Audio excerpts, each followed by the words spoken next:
LP സ്കൂളിലെ കുട്ടികളുടെയും PTA-യുടെയും നേതൃത്വത്തിൽ വയനാട് ദുരിതബാധിതർക്കായി 100 കിലോ അരി സംഭാവനയായി നൽകി. വയനാട്ടിലെ ദുരിതബാധിതർക്ക് ആശ്വാസമേകുവാനായി പുല്ലുവഴി ഗവൺമെന്റ് LP സ്കൂളിലെ PTA-യുടെയും കുട്ടികളുടെയും നേതൃത്വത്തിൽ 100 കിലോ അരി സംഭാവനയായി നൽകി. അരിയും നിത്യോപയോഗ സാധനങ്ങളും കൂടാതെ കുറച്ച് കുട്ടികളുടെ വിദ്യാഭ്യാസ സഹായവും ഏറ്റെടുക്കുവാൻ വേണ്ടിയുള്ള തയ്യാറെടുപ്പിലാണ് സ്കൂൾ അധികൃതർ.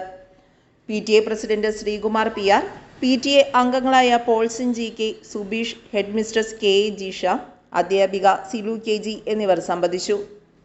ഗവൺമെൻറ് LP സ്കൂൾ പുല്ലുവഴിയിൽ നിന്നും വയനാട്ടിലേക്ക് ഒരു കാരുണ്യ സ്പർശനം ത്തിനു വേണ്ടി ഞങ്ങൾ കുട്ടികളും അധ്യാപകരും രക്ഷിതാക്കളും കൂടി ഒത്തൊരുമിച്ചിരിക്കുകയാണ്.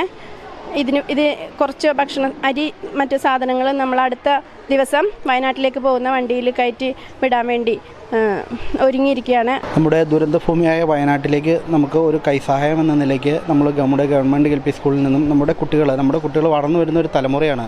അവർക്ക് നന്മ ചെയ്യട്ടെ എന്ന ഒരു ഉദ്ദേശത്തോടു കൂടി നമ്മൾ കുറച്ച് നിത്യോപയോഗ സാധനങ്ങളായ അരി, അങ്ങനെ കുറച്ച് സാധനങ്ങൾ നമ്മൾ വയനാട്ടിലേക്ക് എത്തിക്കാൻ വേണ്ടി ഇവിടെ തയ്യാറാക്കിയിട്ടുണ്ട്. നമ്മൾ കുട്ടികളെ കൊണ്ട് തന്നെ അത് വിതരണം ചെയ്യാനായി അവർക്ക് അങ്ങോട്ട് എത്തിക്കുന്നവർക്ക് നമ്മൾ നൽകുകയാണ് ഇവിടെ ചെയ്യുന്നത്. കുട്ടികൾക്ക് നമ്മൾ അതുപോലെ തന്നെ അവിടെ സ്കൂളൊക്കെ നശിച്ചു പോയിട്ടുണ്ടെന്ന് നമുക്കറിയാം. അവർക്ക് അങ്ങനെയുള്ള കുട്ടികൾക്ക് നമുക്കൊരു ധനസഹായവും ചെയ്യാനായി നമ്മുടെ സ്കൂളിലെ കുട്ടികളും അവരുടെ രക്ഷിതാക്കളും PTA അംഗങ്ങളും എല്ലാവരും ചേർന്ന് ഒരു തീരുമാനം എടുത്തിട്ടുണ്ട്. അതും തുടർച്ചയായി നമ്മൾ അങ്ങോട്ട് എത്തിക്കുന്നതായിരിക്കും. News desk, Perumbavoor.